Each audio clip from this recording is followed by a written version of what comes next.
Assalamualaikum warahmatullahi wabarakatuh. Bismillahirrahmanirrahim. Alhamdulillahirabbil alamin.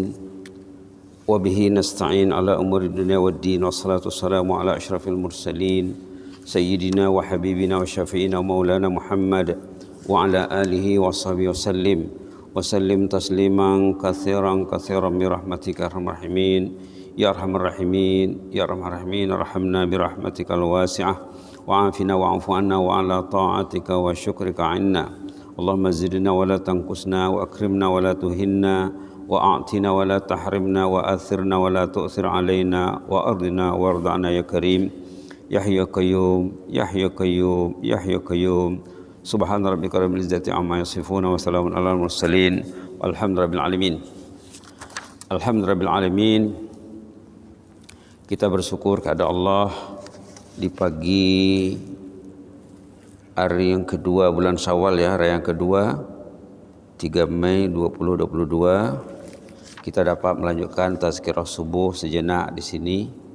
Diawali dengan membaca hadis Imam Muslim nomor 803. Baginda berpesan, ayyukum yuhibbu an yaqdu kulla yawm ila buthan aw il aqiq fayati minhu binaqatain qaumawaini fi ghairi ismin wala qati'ati rahim. Faqulna ya Rasulullah nuhibbu zalik.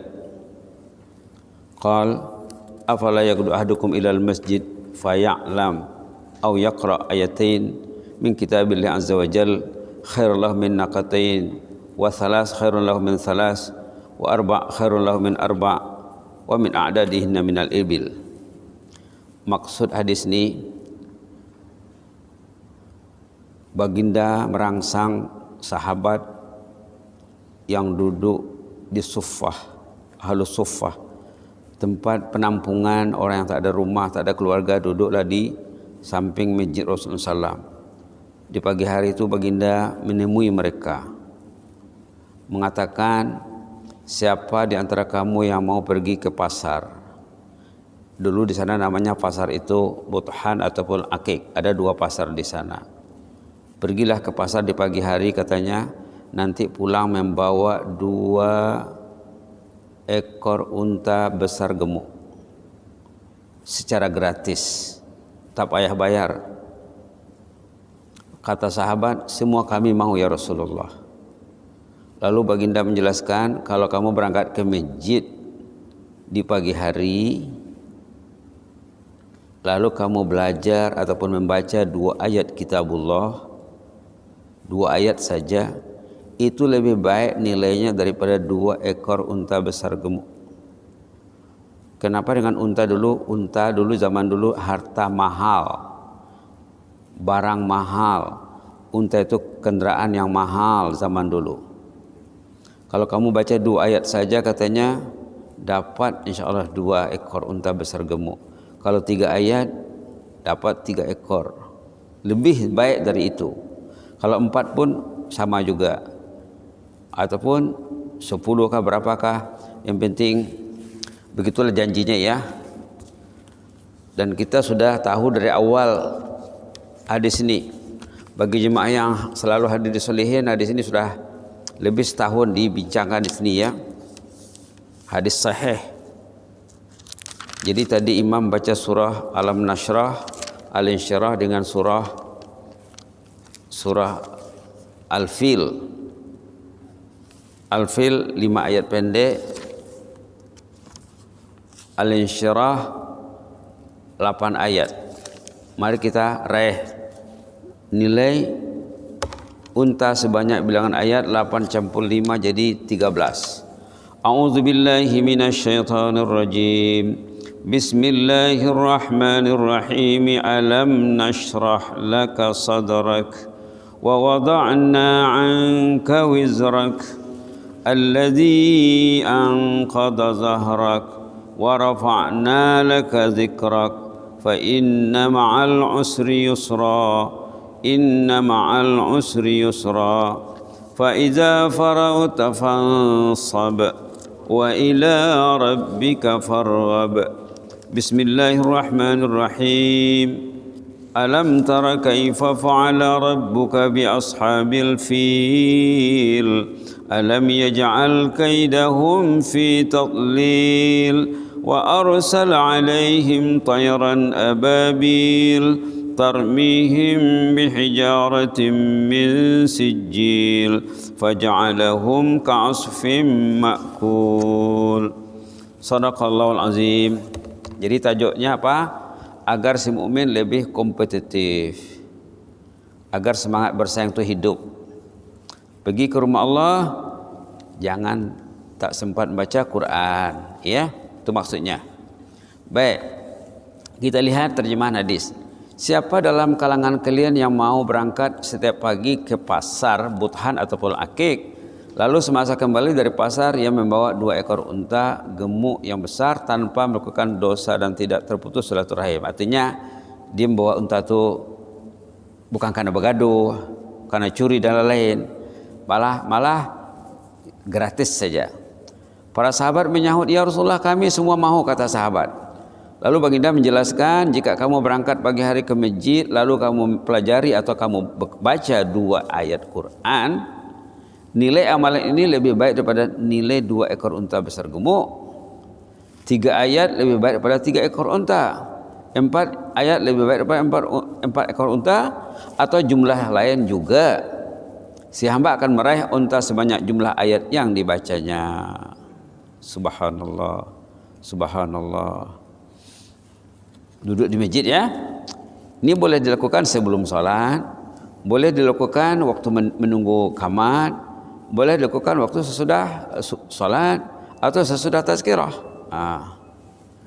Jika pada zaman sekarang boleh diibaratkan seekor unta itu sama dengan sebuah kendaraan yang mahal, mobil baru yang mahal. Karena dulu tidak ada kereta, tidak ada mobil ya. Kalau baginda berbicara dengan orang sekarang, mungkin satu ekor itu nilainya seperti satu BMW yang baru, model tercanggih. Begitulah kira-kira maksudnya.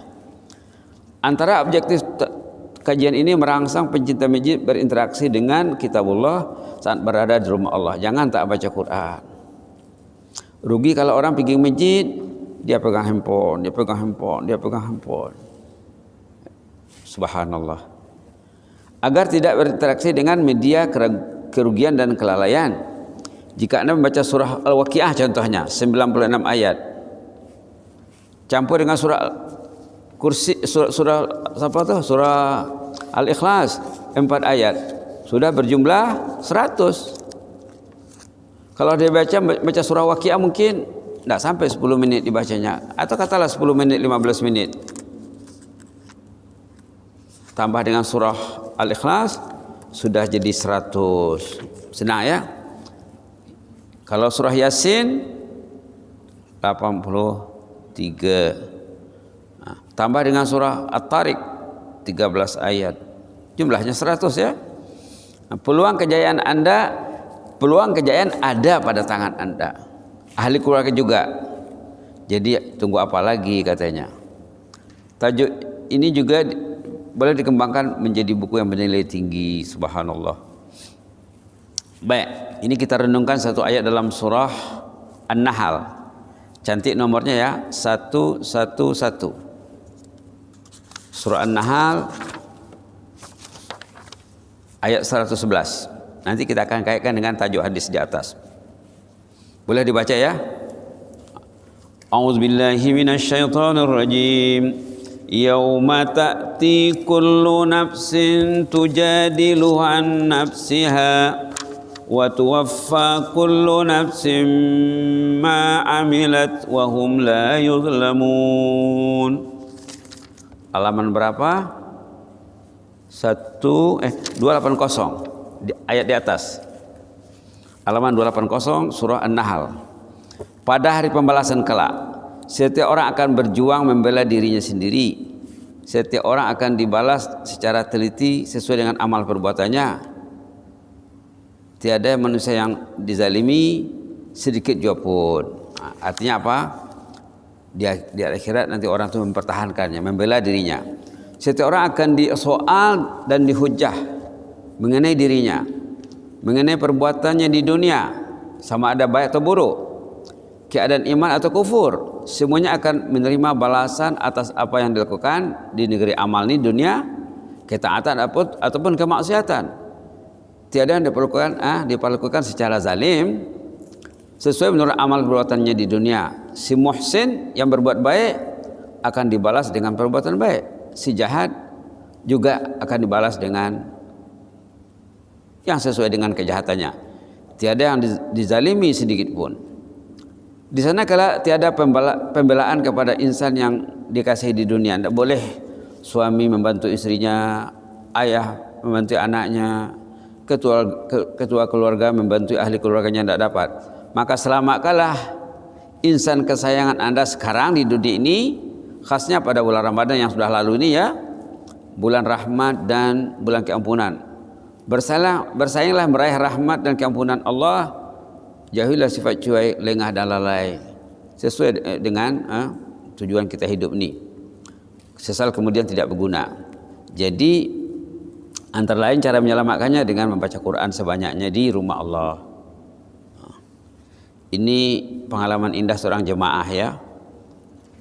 Dia subhanallah, dia membaca Quran waktu ini orang masjid sebenarnya, tapi dia kenangan manisnya waktu dia bertahajud di malam hari. Katanya dia membaca surah Yasin dalam sholat tahajud, sholat malam. Mungkin dia pegang Quran atau diletakkan di atas meja atau macam mana ya. Subhanallah katanya, apa kesannya di sini? Terima kasih banyak katanya atas tazkirahnya. Ingin beritahu tadi malam Jumat tuh ya, 25 Februari 22 saya tahajud bawa surah Yasin. Tiada tahan air mata, sentiasa keluar.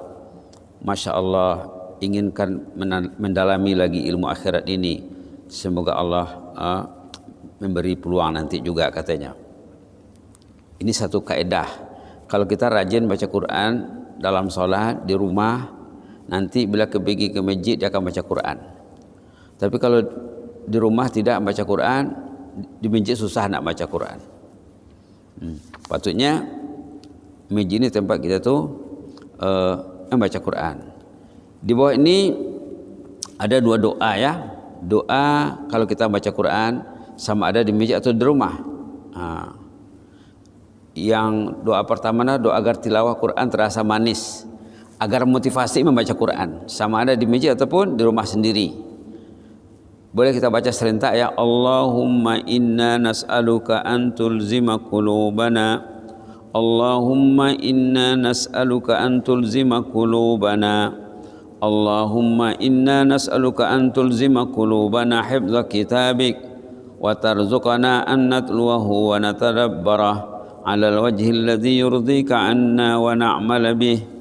Allahumma inna nas'aluka an tulzima qulubana hifdza kitabik wa tarzuqana an natluwahu wa natadabbarah ala al-wajhi alladhi yurdika anna wa na'mal bih. Allahumma inna nas'aluka an tulzima qulubana hifdza kitabik wa tarzuqana an natluwahu wa natadabbarah ala al-wajhi alladhi yurdika anna wa na'mal bih. Wa tarzuqana an natluwahu wa natadabbarah wa natadabbarahu ala al-wajhi alladhi yurdika anna wa na'mal bih. Tujuannya, ya Allah, kurnialah kami ini hati yang menikmati kemanisan menghafaz Al-Quran. Bukan saja baca ya, menghafaz juga. Karena dua-dua wajib, membaca wajib, menghafaz wajib, tadabbur wajib. Wajib menghafal Quran. Setakat yang mampu lah ya, bukan semuanya. Bukan semuanya. An-Nas, oke sudah dapat. Al-Falaq sudah. Al-Ikhlas sudah. Bacalah terus sampai Al-Masad, An-Nasr, Al-Kafirun, Al-Kautsar, Al-Ma'un, Quraisy, Al-Fil. Cobalah nih ya.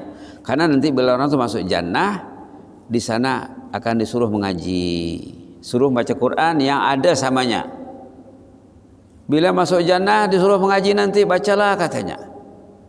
Orang itu akan membaca hafazannya dan dia akan meraih derajat dalam jannah sesuai mengikut hafazannya. Dalam hadis dikatakan gap antara satu derajat dengan derajat yang di atasnya seperti kita melihat bintang di malam hari. Subhanallah. Memang tidak dapat dibayangkan dengan pemikiran kita zaman sekarang ya. Sampai di jannah nanti baru tahu. Baik, di bawah ini pula doa untuk penerang hati yang diajar dulu oleh guru di pondok, masa belajar di pondok. Masa belajar di pondok. Doa penerang hati, doa syifa. Doa syifa ya. Boleh dibaca juga, Allahumma la tusbit fi qalbi aduwi wa da'i waj'alil qur'anal azima shifai wa dawa'i anal alilu wa antal mudawi. Allahumma la tusbit fi qalbi aduwi wa da'i waj'alil qur'anal azima shifai wa dawa'i anal alilu wa antal mudawi. Allahumma la tusbit fi qalbi aduwi wa da'i waj'alil qur'anal azima shifai wa dawa'i anal alilu wa antal mudawi. Subhanallah. Di pondok itu jumlah penuntutnya pernah mencapai di atas 10.000 penuntut di pondok di pedalaman Sumatera sana pernah mencapai 10.000. Subhanallah. Inilah doa yang diajar Tuan Guru kepada santri-santri, kepada penuntut. Allahumma la tusbit fi qalbi aduwi wadai. Ya Allah, jangan engkau biarkan musuh dan penyakit dalam hatiku ini. Dalam hati itu banyak musuh, banyak penyakit. Kita minta kepada Allah supaya musuh dikeluarkan, penyakit disingkirkan dari hati. Karena yang akan mengurus hati kita itu Allah. Hati kita itu milik Allah. Hati orang itu bukan milik dia. Kaki dia bukan milik dia. Kalau Allah tak gerakan hatinya untuk melangkahkan kaki ke masjid, tidak akan berjalan ke masjid. Hati itu milik Allah. Kaki itu milik Allah. Hati kalau tidak digerakkan Allah ke masjid, tangan kalau tidak digerakkan Allah untuk driving ke masjid, tak akan datang ke masjid. Maka kita minta kepada Allah supaya penyakit hati, supaya musuh dalam hati disingkirkan Allah. Jangan sangka Anda itu milik Anda. Tidak, milik Allah. Yang menjadikan kita itu Allah. Yang memberi apa yang ada ini Allah. Tenaga, kesehatan, akal, ilmu, semua Allah yang kasih. Pengagihan ini tidak sama juga dengan pengagihan duit. Ada orang yang kaya besar, tidak terhitung kekayaannya. Ada yang sederhana, ada yang miskin. Ilmu juga begitu. Ada yang kaya ilmu, hebat ilmunya. Ada yang sikit, ada yang sikit. Ada yang macam ada tak ada ilmunya, sangat miskin. Kalau kita itu diurus Allah hati kita, Allah akan kasih ilmu, Allah akan kasih iman, Allah akan kasih keyakinan. Jangan lupa Allah dan jangan lupa minta kepada Allah. Ini doanya. Allahumma la tusbit fi qalbi aduwi wadai. Ya Allah, jangan engkau biarkan musuh dan penyakit dalam hatiku ini. Subhanallah. Subhanallah. Dalam bahasa Arabnya qalbun ya, qaf lam ba. Dalam bahasa Arabnya qalb. Kalau dalam bahasa Melayu hati, tapi sebenarnya tidak sama. Sebenarnya tidak sama hati dengan qalbun. Qalbun itu maknanya hebat. Apa makna qalbun? Qalb yang mana qalb, orang itu tidak boleh kontrol hatinya. Qalbu Siapa yang kontrol? Allah. Tengok ayat dalam surah Ali Imran. Tengok ayat dalam surah Ali Imran halaman 1, ayat tentang hati. Ya, rata-rata orang kita tahu ayat tuh, tahu doa tuh. Tapi kadang baca, kadang pikirannya tidak bersama ayat tuh ya. Dia baca pikirannya ke lain. Subhanallah. Buka halaman terakhir halaman pertama surah Ali Imran, halaman 50 ayat 8. Halaman 50 ayat 8. Boleh kita perhatikan. Rabbana la tuzigh qulubana ba'da idh hadaitana. Dibaca sama-sama ya. Satu ayat, satu ekor kendaraan mewah. A'udzu billahi minasyaitonir rajim. Rabbana la tuzigh qulubana ba'da idh hadaitana wa hab lana min ladunka rahmatan innaka antal wahhab. Baca lagi. Rabbana la tuzigh qulubana ba'da idh hadaitana wa hab lana min ladunka rahmah innaka antal wahhab. Rabbana la tuzigh qulubana ba'da idh hadaitana wa hab lana min ladunka rahmah innaka antal wahhab. Shadaqallahul azim. Amin ya rabbal alamin. Abu Bakar Siddiq, orang yang terdekat dengan Nabi Muhammad, bila salat maghrib dia akan baca doa ini rakaat ketiga sesudah Al-Fatihah. Biasanya kalau kita sholat berjamaah, imam baca ayat rakaat pertama dan rakaat kedua. Rakaat ketiga baca seorang kan? Abu Bakar Siddiq di rakaat ketiga sholat maghrib dia akan baca nih. Boleh diamalkan ya, Abu Bakar buat. Apa makna ayat ini? Rabbana la tuzigh qulubana. Ya Allah, kontrollah hatiku ini ya Allah. Jagalah hatiku. Jangan engkau pesong aja, jangan engkau palingkan, tuh maknanya terlalu literal. Maknanya terlalu literal. Jangan terlalu literal sangat. Ya Allah, tolonglah jaga hatiku. La tuzigh qulubana ba'da idh hadaitana. Bulan Ramadan aku ke masjid ya Allah, bulan Syawal ke masjid jugalah. Bulan Ramadan aku pegang Quran ya Allah, Syawal juga pegang Quran ya Allah. Bulan Ramadan aku tahajud, Syawal juga aku tahajud ya Allah. Itu maknanya ini. Rabbana la tuzigh qulubana ba'da idh hadaitana. Bulan Ramadan kami ke masjid ya Allah. Hari pertama Syawal kami ke masjid. Kami bertazkirah di salihin sejak pertama Syawal, kedua Syawal dan seterusnya. Jangan engkau kacaukan hati kami lalu kami tidak bertazkirah. Kami tidak duduk dalam tazkirah. Rabbana la tuzigh qulubana ba'da idh hadaitana. Jangan engkau tak jaga hatiku setelah engkau beri sedikit hidayah ya Allah. Engkau bimbing hatiku, alhamdulillah. Teruslah bimbing hatiku ini.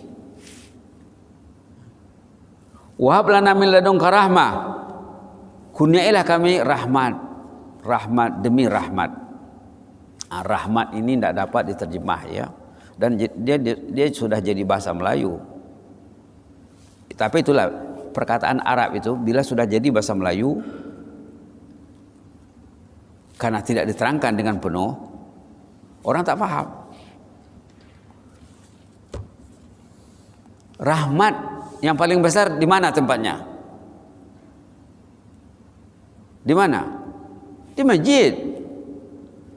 Kalau kita masuk masjid kita minta doa, waftah li abwaaba rahmatik. Bukakanlah bagiku pintu rahmat-Mu ya Allah. Pintu rahmat itu di masjid. Pintu rahmat di masjid. Pintu rahmat semasa sholat berjamaah.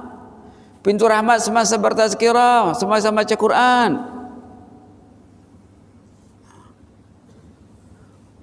Wahab lana min ladunka rahmah. Rahmat bila orang itu ilmunya bertambah, bila imannya meningkat, bila motivasinya semakin hebat. Subhanallah. Berilah kami rahmat. Ini kalau bicara tentang rahmat ini sebulan tak habis. Tentang rahmat.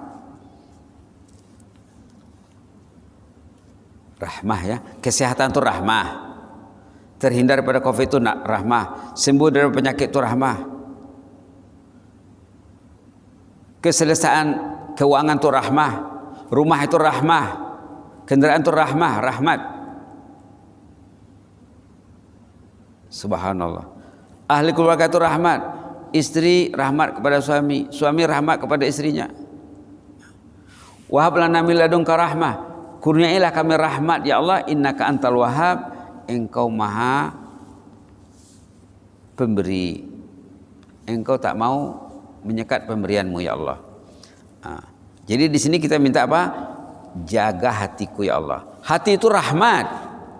Hati yang dijaga Allah itu rahmat. Bila hati tidak dijaga Allah, nanti orang itu akan tersekat dari rahmat. Apa lawannya? Mungkin azab, mungkin bala. Subhanallah. Baik, kita lihat doa ini lagi tadi ya. Allahumma la tusbit fi qalbi aduwwi wa da'i. Jadi katakan qalbun, kita akan belajar nih tentang qalb. Kenapa dikatakan qalbun? Makna asal qalbu itu bukan milik kita, milik Allah. Untuk apa kita dikasih qalb? Supaya bergantung kepada Allah, supaya kita dengan Allah selalu. Tolonglah jaga hatiku ya Allah, jagalah hatiku ya Allah. Dalam khutbah Jumat kemarin ya, khutbah raya bukan khutbah Jumat ya. Ada ayat dalam surah Ali Imran, dalam surah Baqarah 152, fazkuruni azkurkum. Berzikirlah kepadaku, aku akan mengingatimu, kata Allah. Artinya caranya kita tuh nak minta dijaga Allah hati itu banyakkan zikrullah. Banyakkan zikrullah. Fazkuruni azkurkum. Berzikirlah selalu, ingatlah aku akan ingat kamu, kata Allah. Ayat itu pendek sekali ya. 2-3 patah perkataan saja. Tapi maknanya subhanallah. Maknanya hebat ya. Halaman 23 ayat 152. Fazkuruni azkurkum. Ingatlah aku, pasti aku akan mengingatmu. Jadi kalau ingin diingat Allah, banyakkan zikrullah. Allah akan jaga, Allah akan kontrol hati tadi. Ayat berapa tadi? 152 suratul Baqarah halaman 23. Ayo kita baca ayat ini sepenuhnya. A'udzubillahi minasyaitonir rajim. Fadhkuruni azkurkum washkuruli wala takfurun. Ingatlah aku, sebutlah namaku, ingatlah aturan perintahku. Zikir yang disampaikan secara besar-besaran, pakai pembesar suara. Azan itu zikir. Allahu Akbar, itu zikir. Dijawab dengan zikir. Allahu Akbar, Allahu Akbar. Allahu Akbar, Allahu Akbar, itu zikir. Dijawab dengan zikir. Zikir memanggil salat. Salat itu zikir. Berangkat ke masjid itu zikir. Subhanallah. Fazkuruni, ingatlah aku pasti mengingatmu. Kalau kita tidak teringat Allah macam mana? Tengok ayat dalam surah Taubah. Orang itu kalau lupa kepada Allah, Allah akan melupakannya. Bila orang itu lupa kepada Allah, Allah lagi lupa. Allah tak peduli orang tu. Ke masjid ke dia, tak ke masjid. Tengok halaman 197 surah Taubah ayat 67. ancaman berat, warning yang pedas bagi orang yang melupakan Allah. Ayat 67 halaman 197 surat Taubah, nasullaha fanasiyahum. Ini pun 3 patah perkataan saja. Nasullaha fanasiyahum. Tak usah dilihat ayatnya dari awal. Kalau lihat dari awal nanti panjang ceritanya. Ambil itu saja, highlight itu saja. Nasullaha fanasiyahum. Mereka lupa kepada Allah, Allah pun lupa kepada mereka. Tidak dipanggilnya datang ke masjid, tidak dilagaunya datang ke masjid, tidak digerakkannya hati orang itu ke masjid. Satu lagi suratul Hasyr. Tengok suratul Hasyr juz 28. Juz 28. Subhanallah. Halaman 548. Ayat 19. Dulu sering dibaca ayat ini di Masjid Solihin ya. Kalau Masjid Bandar sering dibaca ayat ini. Kalau sholat di Masjid Bandar baca ayat ini sering. Dalam seminggu kadang 2 kali dibaca ayat ini, suratul Hasyr nih. Ayat berapa tadi? 19.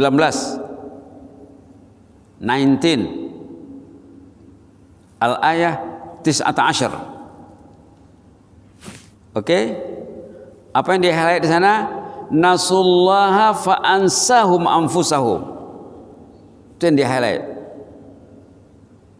Mereka lupa kepada Allah, lalu orang itu dijadikan Allah lupa diri. Tadi Allah melupakannya, sekali ini Allah menjadikan orang lupa dirinya. Lupa nak berniat waktu tidur, tidak berniat waktu nak tidur, nak bangun untuk pergi ke masjid, tidak dikasih dia berniat. Dilupakan tentang kemaslahatan dirinya. Nasullaha fa'ansahum anfusahum.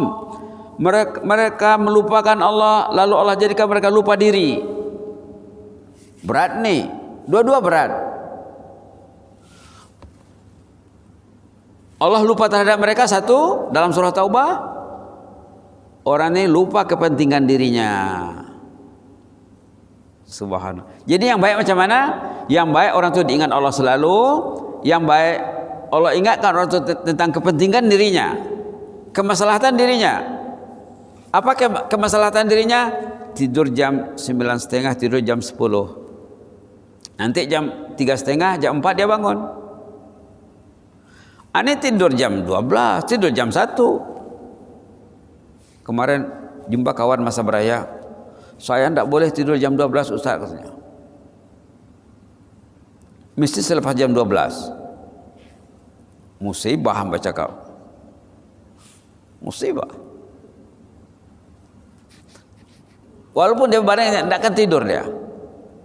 Jadi apa hamba cakap? Gini caranya haji. Haji jam 10, ambil wudu, letakkan Quran di atas stand, coba haji solat. Baca Yasin kah, baca Waqiah kah? Coba amalkan. Rawat diri dengan diri sendiri dulu. Orang itu tidak dijaga Allah. Dia tak mau tidur katanya sebelum jam 12. Musibah. Orang mukmin patutnya nak tidur jam 9 boleh, 9.30 boleh, jam 10 boleh. Jam 12 tak boleh. Kalau dia tidur jam 12 dia gelisah tuh. Jadi macam mana caranya? Berwudu, baca Quran sebelum salat. Jangan pegang handphone. Kalau pegang Samsung mungkin sampai jam 2 tak tidur. Ini ayatnya ya. Surah apa tadi? Al-Hasyr. Nasullaha fa'ansahum anfusahum. Mereka lupa kepada Allah, lalu Allah jadikan mereka lupa diri, lupa kepentingan dirinya. Yang dibuatnya yang tak penting. Yang penting yang mustahil tidak dibuat, tidak direbut. Ini dia. Jadi kita perlu kepada Allah. Jadi doa ini sangat penting agar hati kita itu dirawat oleh Allah. Allahumma, kembali kepada doa tadi ya. Allahumma la tusfit fi qalbi aduwi wa da'i. Ya Allah, jangan engkau biarkan musuh dan penyakit bertempat di hatiku. Waj'alil Qur'an al-azim syifai wa dawai. Jadikah Quran sebagai syifa, ubat dan penyembuh hatiku. Anal alil wa antal mudawi. Saya ini sakit ya Allah, engkaulah doktorku. Engkaulah doktorku ya Allah. Kita ini pesakit, dokternya Allah. Bukan di hospital. Di hospital itu dokter jasmani, dokter rohani Allah. Saya ini sakit ya Allah, engkaulah penyembuh penyakit hatiku ya Allah. Kita tahu yang kita tuh sakit, dan kita tahu penyakit kita tuh bahaya. Tidak ada kliniknya, tidak ada farmasinya, tidak ada hospitalnya, hanyalah Allah. Kecuali kalau kita minta tolong sama orang yang dekat dengan Allah yang boleh membantu kita untuk mengatasi penyakit ini. Itu maka perlu berbincang ya. Kalau tidak nanti satu rumah tuh sakit semuanya. Ayahnya, ibunya, mungkin datuk neneknya, anak cucunya, menantunya semua sakit. Penyakit itu akan merebak. Anal alil. Saya ini sakit ya Allah. Anal alil itu boleh diulang-ulang ya. Anal alil. Saya ini sakit ya Allah. Anal alil. Saya ini sakit ya Allah. Anal alil. Saya ini sakit ya Allah. Antal mudawi. Engkaulah perawatnya ya Allah. Engkaulah dokternya. Ayo kita baca. Anal alil itu diulang ya. Allahumma la tusbit fi qalbi aduwi wa da'i waj'alil Qur'anal azima shifai wa dawai. Anal alil, anal alil, anal alil, anal alil, anal alil, anal alil, anal alil wa antal mudawi, antal mudawi, antal mudawi. Saya ini sakit ya Allah, engkaulah dokterku. Tahu dirinya sakit, tahu Allah dokternya, insya Allah cepat sembuh. Karena dokternya Allah. Allah jururawatnya, Allah perawatnya, Allah akan merawatnya. Orang yang tahu dia kelemahan dirinya, kekurangannya, serahnya kepada Allah, tentulah Allah akan handle dengan baik, Allah akan jaga dengan baik. Kalau dia tak tahu yang sakit, tak tahu dirinya sakit, macam mana Allah nak bantu dia? Subhanallah. Anal alilu antal mudawi. Anal alilu antal mudawi. Anal alilu antal mudawi. Alilah itu untuk apa? Feminin ya. Alilah untuk kaum ibu ya. Anal alilah. Anal alilah. Alil untuk lelaki. Baik ya. Mudah-mudahan bermanfaat. Jangan lupa tadi hadis yang pertama tadi, kalau kita datang ke masjid di pagi hari, nilai bacaannya 1 ayat 1 ekor unta besar gemuk. Cobalah raih 100 ayat satu pagi, 100 ayat satu pagi. Begitulah secara konsisten. Jangan tidak merebut cobalah hidupkan semangat kompetitif dengan kawan, dengan sahabat, dengan jamaah, dengan keluarga. Mudah-mudahan kita tetap berpotensi untuk hidup berkompetisi ya, bersaing. Itulah semangat yang ditanamkan dalam Islam. Mudah-mudahan bermanfaat. Besok kita sambung lagi. Aqulu qouli hadza wa astaghfirullah lakum. Mudah-mudahan panjang umur, badan sehat ya. Allahumma zidna wa la tanqusna wa akrimna wa la tuhinna wa a'tina wa la tahrimna wa athirna wa la tu'thir alaina wa ardina wa arda anna ya karim. Ya Hayyu Qayyum rahmatika nastaghis. Ya Hayyu Qayyum rahmatika nastaghis. Ya Hayyu Qayyum rahmatika nastaghis. Wa min azabika nastajir. Allahumma la tusbit fi qalbi aduwi wa da'i واجعل القرآن العظيم شفائي ودوائي أنا العليل وأنت المداوي اللهم احفظ سلطاننا وإيانا والمسلمين اللهم احفظ سلطاننا وإيانا والمسلمين اللهم احفظ سلطاننا وإيانا والمسلمين والناس أجمعين احفظنا من كل سوء اللهم احفظنا من كل مكروه في الحال والمآل جسما وروحا اللهم احفظنا جسما وروحا يا مجيب السائلين اكتب لنا كل الخير وهيئ لنا كل الخير بيدك الخير إنك على كل شيء قدير إنك نعم المولى ونعم النصير وبالإجابة جدير اللهم ارحم المعلمين المتعلمين اللهم ارحم المعلمين المتعلمين اللهم ارحم المعلمين المتعلمين المنتمين إليهم يا مجيب السائلين ارحم أهل القبور من المسلمين والمسلمات اللهم ارحم أهل القبور من المسلمين والمسلمات وارحمنا إذا ما صرنا من أهل القبور اللهم ارحمنا إذا ما صرنا من أهل القبور اللهم ارحمنا إذا ما صرنا من أهل القبور وارحم أمواتنا جميعا يا مجيب السائلين وارزقنا الفردوس الأعلى اللهم ارزقنا الفردوس الأعلى اللهم أدخلنا الفردوس الأعلى مع الأبرار مع النبيين والصديقين والشهداء والصالحين وحسن أولئك رفيقا يا مجيب السائلين سبحان ربك رب العزة عما يصفون وسلام على المرسلين والحمد لله رب العالمين جزاكم الله خيرا وبارك الله فيكم إني أحبكم في الله وأستودعكم الله والسلام عليكم ورحمة الله وبركاته.